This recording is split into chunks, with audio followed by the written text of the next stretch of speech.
Capítulo 8. Chegara o tempo de ser feita a quinta exposição. O discípulo havia lido quanto possível sobre as profecias. Compreendera vir de muito longe a promessa de um derrame de espírito para servir de roteiro luminoso e consolador de portas abertas, livre de esoterismos quaisquer. Na última reunião feita, juntamente com um jovem sírio que passara a tomar parte nos estudos e trabalhos, com vigorosa força de vontade, disse o mensageiro ao discípulo: por estes dias será feita a quinta exposição e última nesse sentido.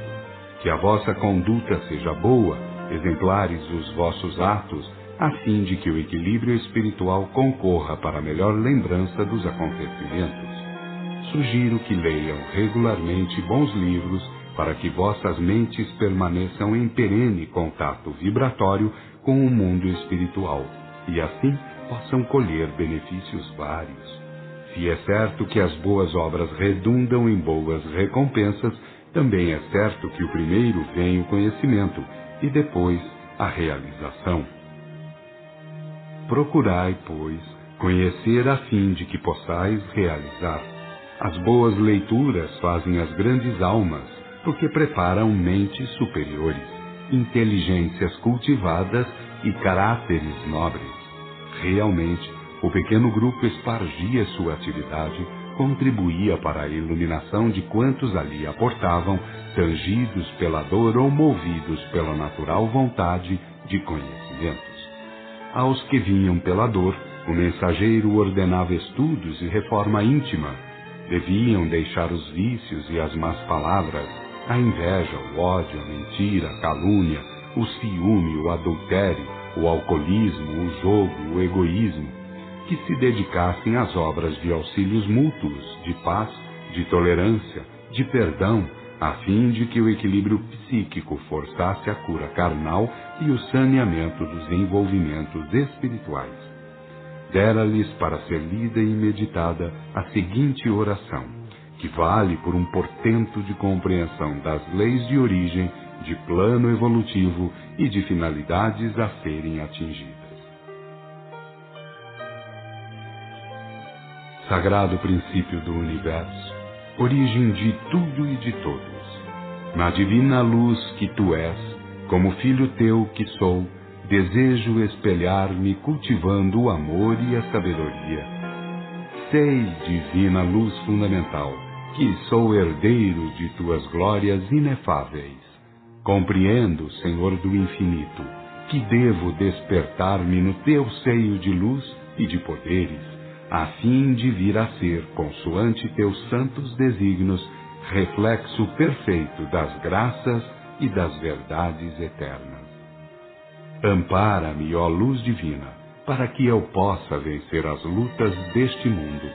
Faze, sagrado princípio, com que teus mensageiros guiem meus passos sobre a terra. Dá-me, Senhor das vidas e dos destinos, o conhecimento de tuas leis, a fim de que eu possa ser útil aos meus irmãos de jornada.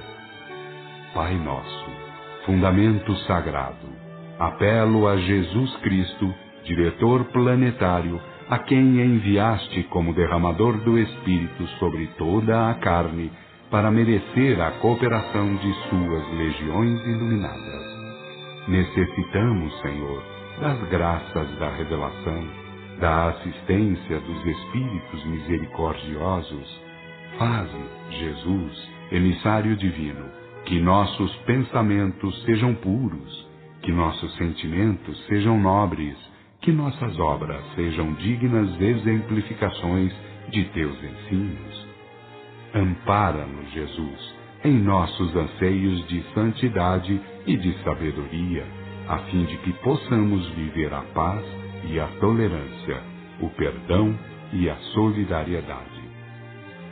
A dor estende-se pela humanidade, ó luzeiro divino, por falta de iluminação nas almas. As lágrimas inundam as faces, divino medianeiro, porque os erros habitam os corações e as práticas humanas. A ti, Jesus, que vieste trazer a toda a carne a graça e a verdade, rogamos o auxílio das lições evangélicas, a palavra e a orientação dos mensageiros do amor. Atende, Senhor, aos que rogam a assistência dos instrutores espirituais. Envia, Senhor, espíritos curadores aos que se acham enfermos e rogam auxílio. Envolve a terra, Jesus, com as tuas falanges de espíritos piedosos e sábios. Senhor Jesus, que as orações não fiquem sem resposta, que sejam consolados aflitos, que os apelos dirigidos ao céu encontrem guarida no teu imenso coração. Vem, Senhor, e torna a verter lágrimas piedosas sobre as dores da humanidade. Põe as virtudes curativas, Jesus, nas águas e nas almas, nos cérebros e nos corações.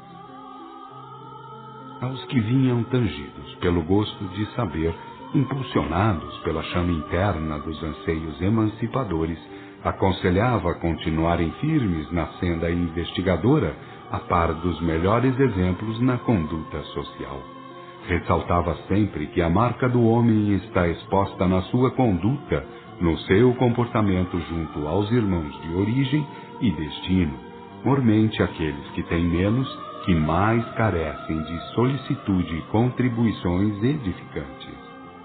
Apontava a necessidade premente dos melhores conhecimentos básicos, pelo menos em questões doutrinárias, evidenciando que o Cristo veio depois das escolas esotéricas, por efeito de normas evolutivas necessárias, havendo, por isso mesmo, obrigação de estudos gerais, de conhecimentos fundamentais, para que se assimilem as verdades doutrinárias segundo as linhas ascensionais, progressivas, culminando no batismo de Espírito, na revelação ao alcance de todos.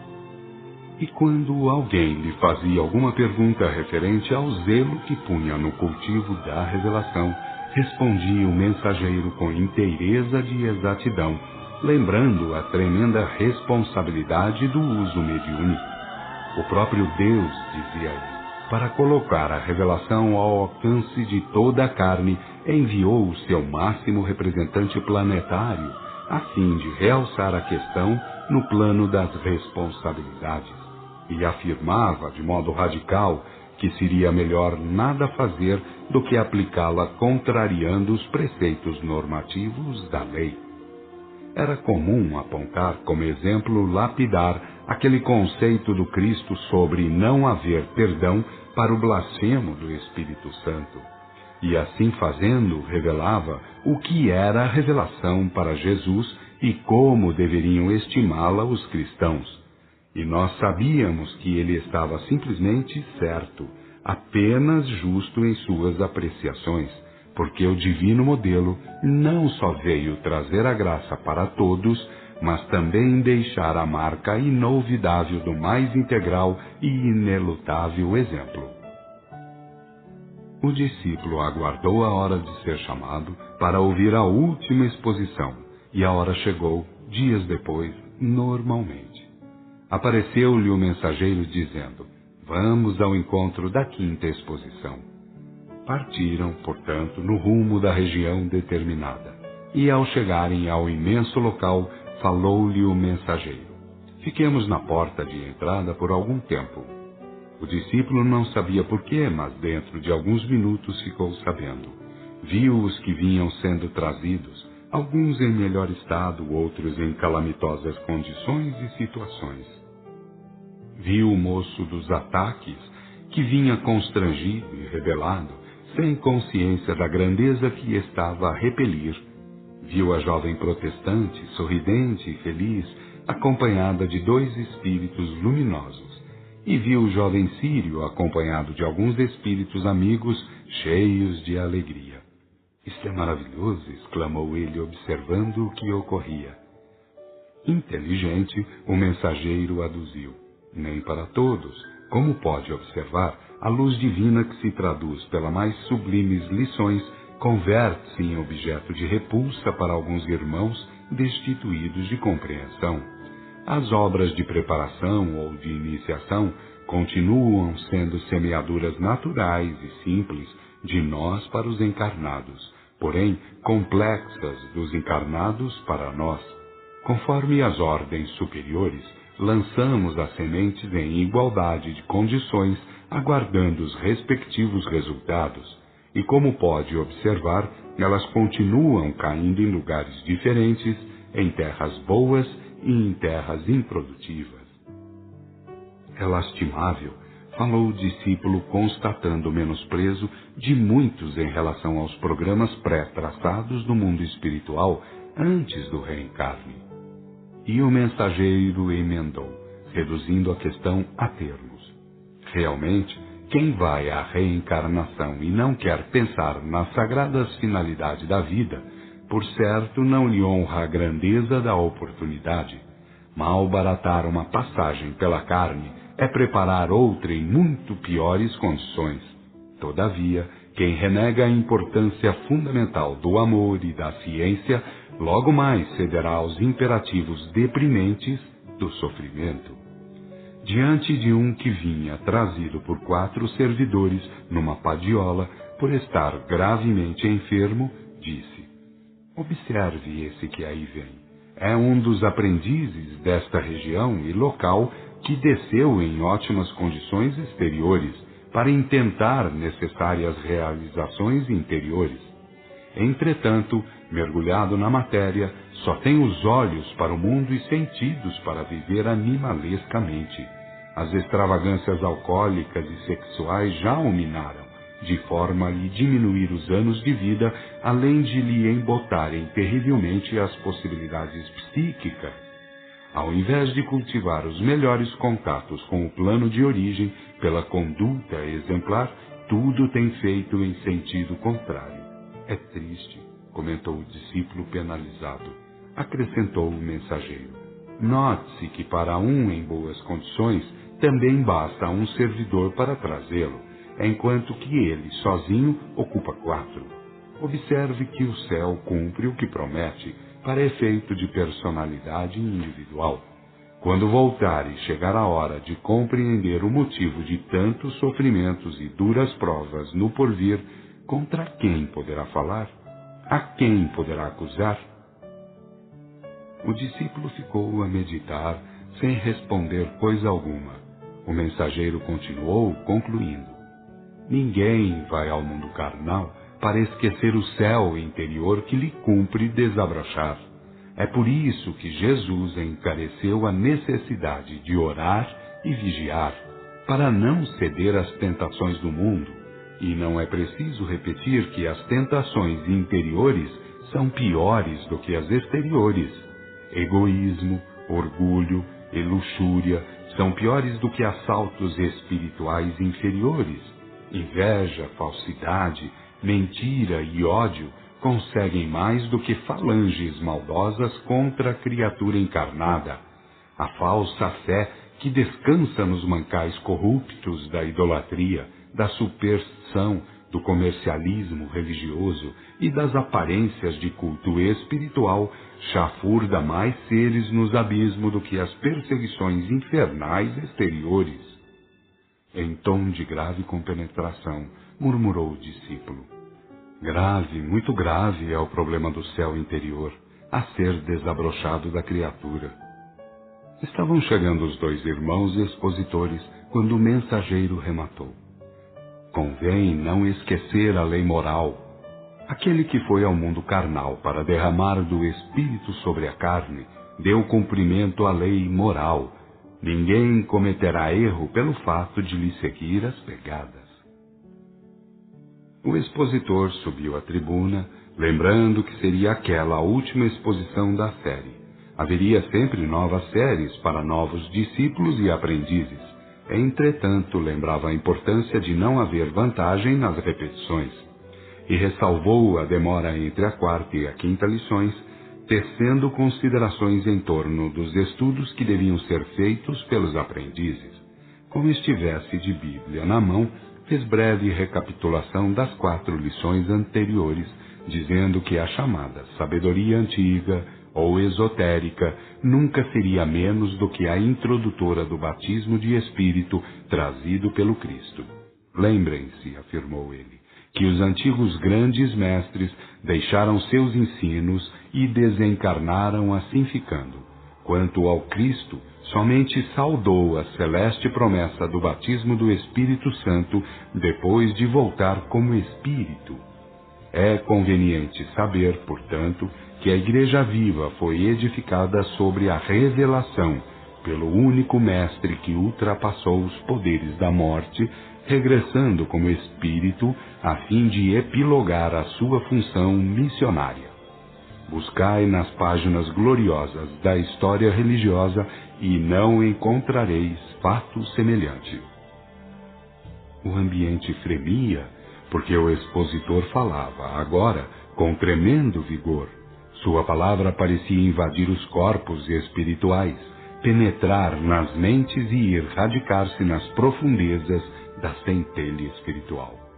Erguendo a Bíblia com o braço direito, exclamou: eis aqui um livro, o livro que por tantas alterações passou. Foi escrito por muitos emissários, foi queimado, foi reescrito, sofreu alterações e também conservou a alma de suas afirmações essenciais. Nele é que iremos encontrar, pura e simplesmente, qual tenha sido a função missionária do Cristo. Debaixo de grande expectação, começou a ler os textos proféticos do batismo de Espírito. Era a palavra do céu que avisava a humanidade sobre aquele que viria escancarar as portas dos templos iniciáticos. Eis aqui o meu servo, eu o amparei, o meu escolhido, nele pôs a minha alma sua complacência. Sobre ele derramei o meu espírito e ele promulgará justiça às nações. Isaías 42:1. Eis que uma virgem conceberá e dará à luz a um filho, e seu nome será Emanuel. Isaías 7:14. E descerá sobre ele o Espírito do Senhor, Espírito de sabedoria e de entendimento, Espírito de conselho e de fortaleza, Espírito de ciência e de piedade. Isaías 11:2. O Espírito do Senhor repousou sobre mim, porque o Senhor me encheu da sua unção. Ele me enviou para evangelizar os mansos, para curar os contritos de coração e pregar remissão aos cativos e soltura aos encarcerados. Isaías 61:1. E lembrou o expositor, confrontando as palavras proferidas pelo apóstolo Pedro, quando mais tarde teve cumprimento a celeste promessa, diante da multidão espantada. Eis como falou, explicando o fenômeno. Assim que, exaltado pela destra de Deus, e havendo recebido do Pai a promessa do Espírito, derramou sobre nós a este, a quem vós vedes e ouvis. Atos 2:33. Feita a observação, volveu aos textos proféticos. Subiste ao alto, fizeste escrava a escravidão, tomaste dons para distribuíres aos homens, ainda aos que não acreditavam estar Deus entre eles. Salmo 67:19. Enviarás o teu Espírito e serão criados, e renovarás a face da terra. Salmo 103:30. Até que sobre nós se derrame o Espírito lá do alto, e o deserto se tornará em Carmelo, e o Carmelo será reputado como um bosque. Isaías 32:15.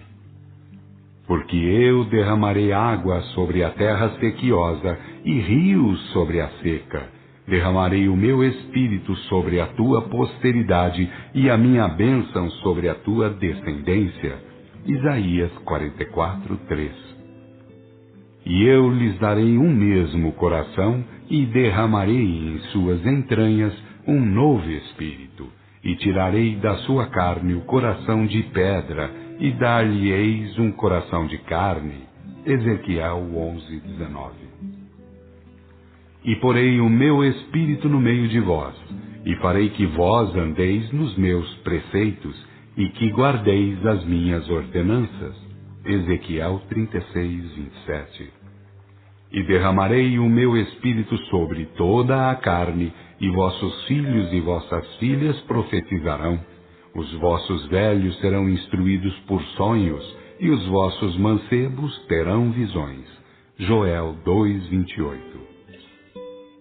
Em meio ao silêncio reinante, que se fez com estacato, rompeu a voz possante do expositor, exclamando: Eis aí, meus irmãos, a tarefa que cumpriria ao Cristo, porque alguém viria ao mundo com a gloriosa missão de batizar em espírito, a fim de colocar a verdade ao alcance de todos.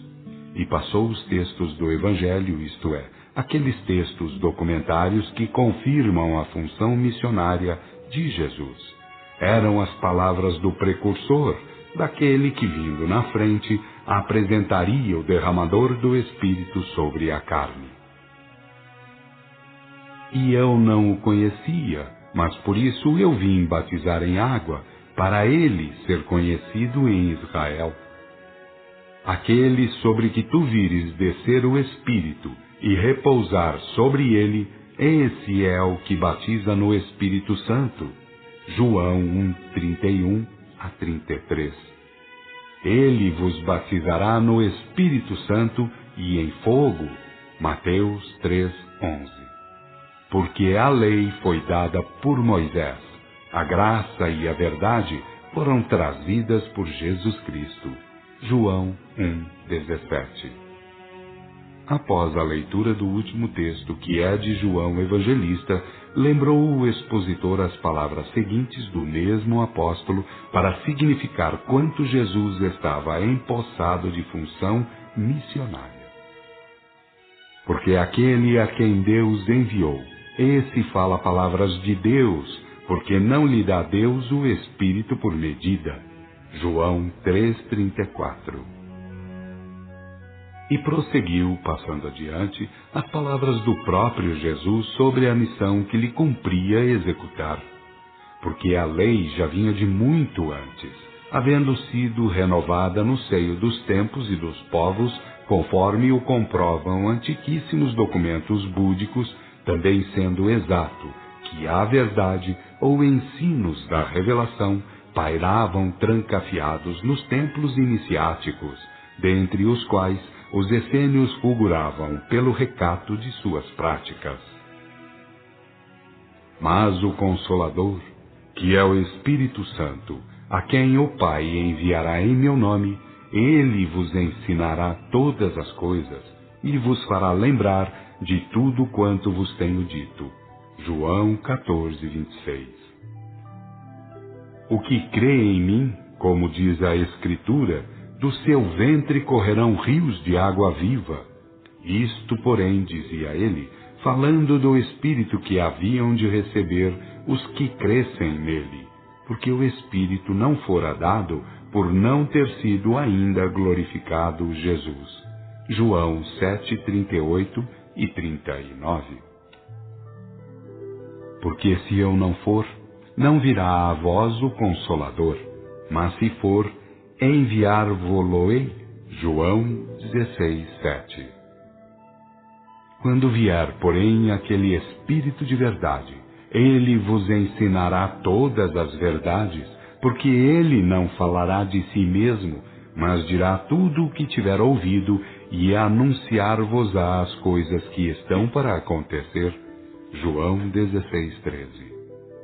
Feita a leitura das palavras de Jesus sobre a graça da revelação, que seria oferecida a toda a carne, passou o expositor a tecer alguns comentários a respeito das escalas espirituais, das hierarquias vigentes, através das quais as verdades de Deus são realmente transmitidas aos encarnados. Advertiu também que aos espíritos em geral é permitido comunicar para que a realidade seja conhecida.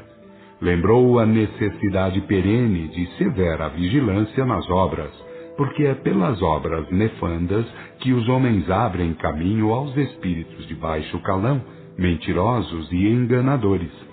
Asseverou também que ninguém chega a ter contato com quem deseje, mas sim com quem mereça ter, segundo viva em concordância com a lei moral. Como fosse entrar para as coisas que aconteceram após a crucificação, renovou as palavras anteriores, salientando que somente o Cristo, desde todos os tempos, retornara em espírito a fim de executar a promessa do batismo e revelação, aos quais se manifestou a si mesmo vivo, com muitas provas depois da sua paixão, aparecendo-lhes por 40 dias e falando-lhes do reino de Deus. E comendo com eles, ordenou-lhes que não saíssem de Jerusalém, mas que esperassem a promessa do Pai, que ouvistes da minha boca, disse ele. Porque João, na verdade, batizou em água, mas vós sereis batizados no Espírito Santo, não muito depois destes dias. Atos 1, 3 a 5. Mas recebereis a virtude do Espírito Santo, que descerá sobre vós, e ser-me-eis testemunhas em Jerusalém e em toda a Judéia, a Samaria e até as extremidades da terra. Atos 1, 8. Sobre o Pentecostes, ou início da Igreja Viva de Jesus Cristo, disse o expositor: Ouviste nas 4 primeiras exposições quanto foram esotéricas as primeiras grandes revelações, e tivestes ensejo de ouvir que um dia viria alguém a fim de abrir as portas da verdade a toda a carne. Eis que estamos defronte ao Pentecostes, a obra que fundiu todas as revelações, que englobou todos os verdadeiros grandes mestres em um só divino mestre.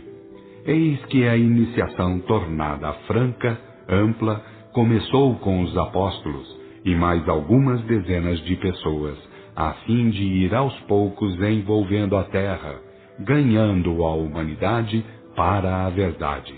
E fez a leitura dos textos esclarecedores. E quando se completavam os dias de Pentecostes, estavam todos juntos no mesmo lugar, e de repente veio do céu um estrondo, como do vento que assoprava com ímpeto e encheu toda a casa onde estavam assentados. E lhes apareceram repartidas umas como línguas de fogo que repousaram sobre cada um deles. E foram todos cheios do Espírito Santo e começaram a falar em várias línguas, conforme o Espírito Santo lhes concedia que falassem. Atos 2, 1 a 4. Assim que, exaltado pela destra de Deus, e tendo recebido do Pai a promessa do Espírito, derramou sobre nós a este, a quem vedes e ouvis. Atos 2, 33. Fazei penitência, e cada um de nós seja batizado em nome de Jesus Cristo, e recebereis o dom do Espírito Santo, porque para vós é a promessa, e para vossos filhos, e para todos os que estão longe, quanto chamar a si o Senhor nosso Deus. Atos 2, 38 e 39.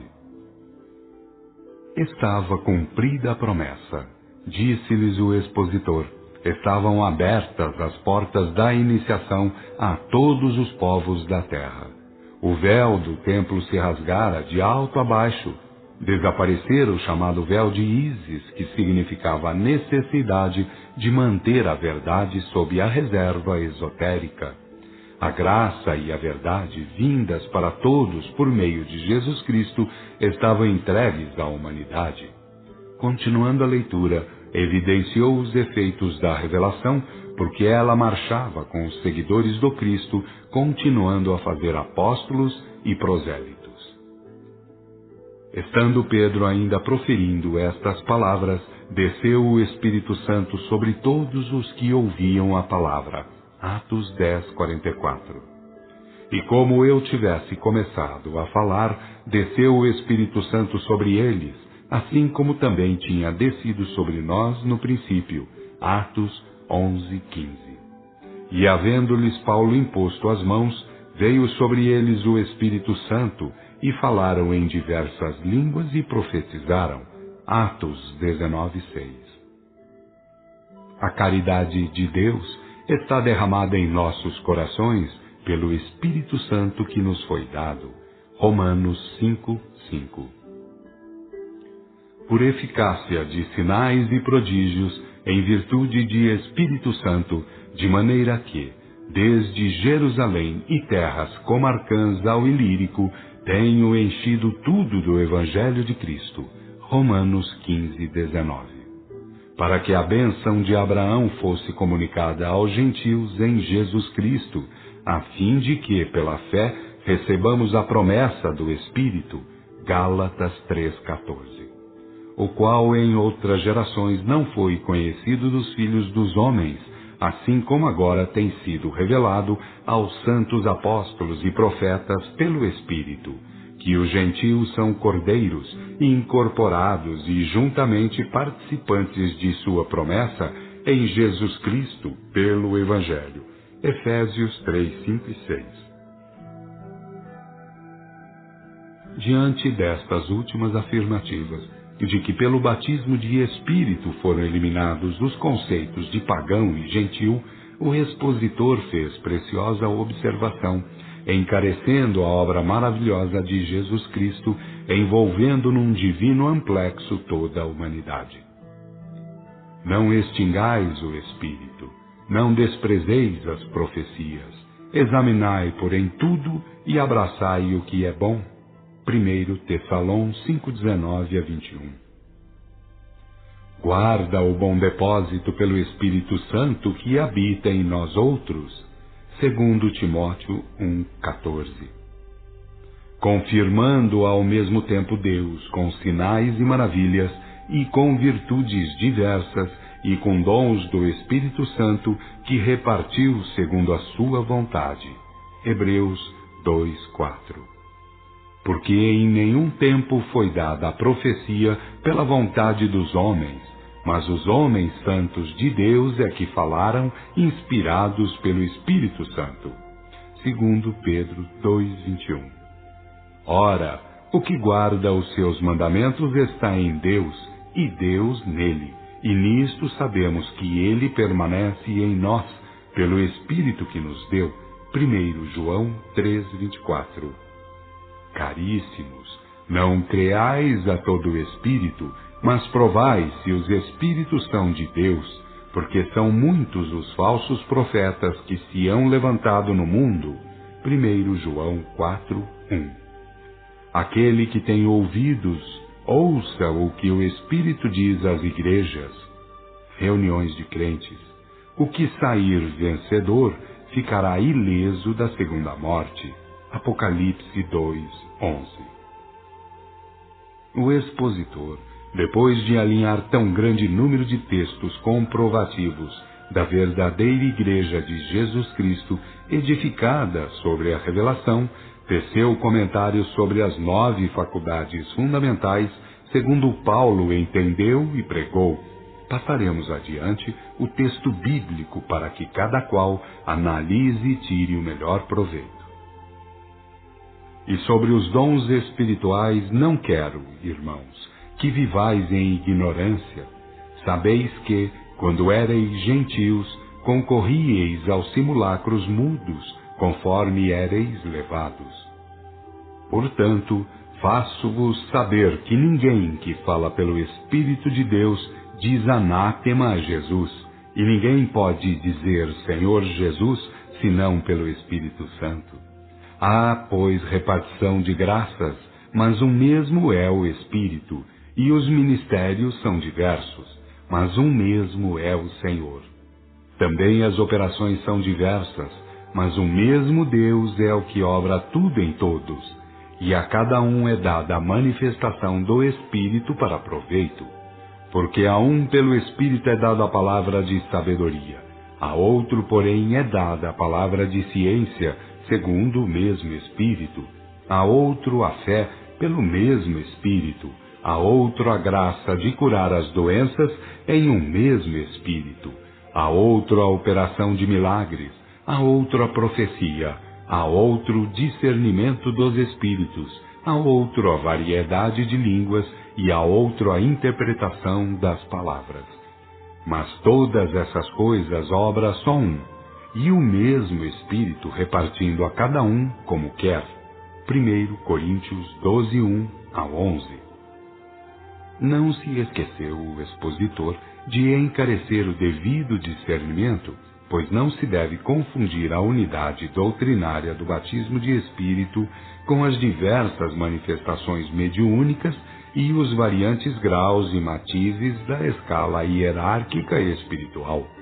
Um é o fundamento da Igreja, edificada sobre a revelação, quando muitas são as variantes mediúnicas e infinitas as gradações da escala espiritual.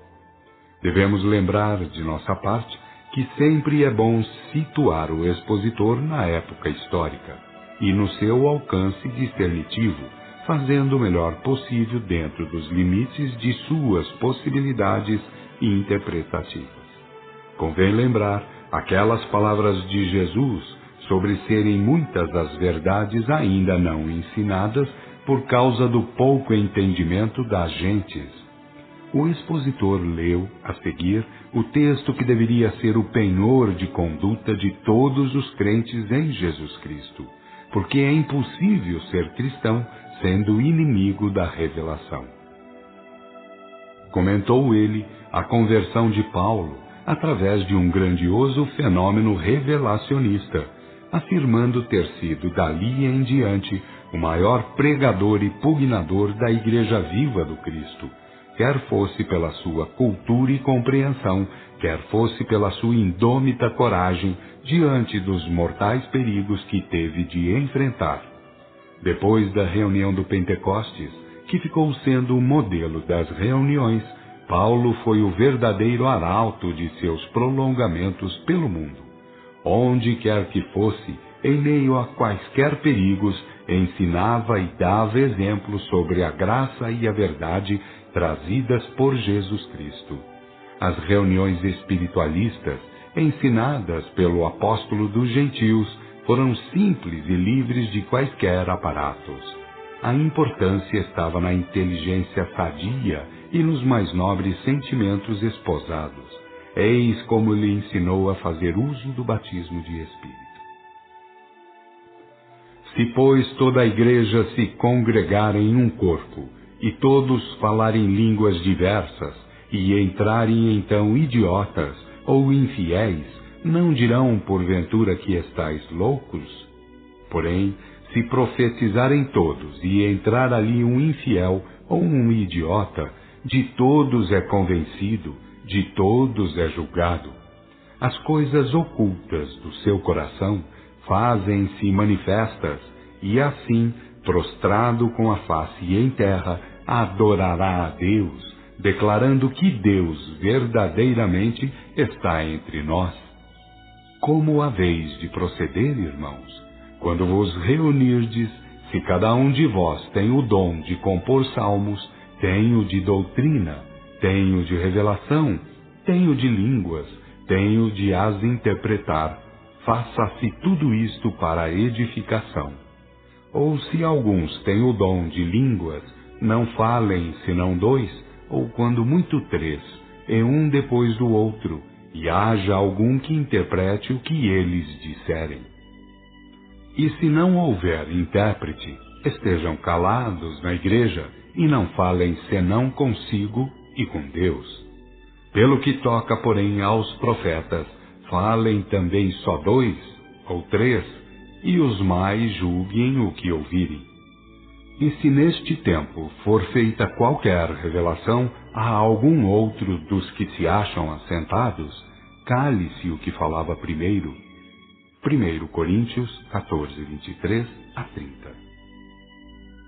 Terminada a leitura do último texto, o expositor olhou para a vastidão do ambiente com o seu mais indagador olhar, perguntando: Sabeis agora, meus irmãos, quais foram a graça e a verdade que Jesus foi levar ao mundo carnal? Entendeis que coisa significa ter aberto as portas dos templos iniciáticos, entregando a revelação a toda a carne? Um vozerio tremendo se fez, porque muitos milhares de irmãos responderam que sim. Continuando a olhar com seu penetrante olhar, tornou a perguntar: sabeis agora, irmãos, que espécie de igreja viva deixou Cristo no mundo? Compreendeis o fundamento e a finalidade da função missionária do Cristo?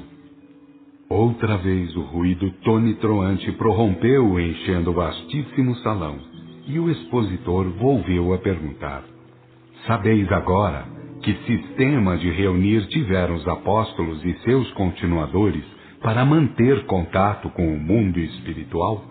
Compreendestes, enfim, que era uma igreja viva, sem cleros e sem formalismos, sem vestes fingidas e sem rituais, sem idolatrias e sem fetichismos? Tendes concluído, então, que a questão espiritual é essencialmente uma questão de amor e de sabedoria e que, portanto, jamais deixará de ser uma questão de consciência? Grandiosa foi a resposta que reboou pelo imenso e lotadíssimo salão. Tornando a passar os olhos pela assembleia, com voz branda anunciou: para vocês está fim da série de lições. Tereis no mundo agora os ensinos de vossos instrutores, de vossos guias e amigos espirituais. Lamento que muitos de vós estejais entregues ao poder do mundo, aos vícios e aos embotamentos psíquicos. Porém, alegro-me com as graças de Deus, porque as lições foram dadas a todos, sem exceção. Estão sendo cumpridas, portanto, as promessas do Cristo. Ide, irmãos, porque os trabalhos vos esperam. E para aqueles que se fizerem dignos, grandes colheitas haverá no celeiro de Jesus Cristo. Debaixo de profunda emoção, é que a imensa assistência deixou o salão. Enquanto o discípulo enxugava sua lágrima de gratidão ao pé do leito, sobre o qual o seu corpo jazia, falou-lhe o mensageiro com olhar magnânimo: rende graças a Deus, adquire conhecimentos e trabalha, que a fonte divina é pródiga ao infinito.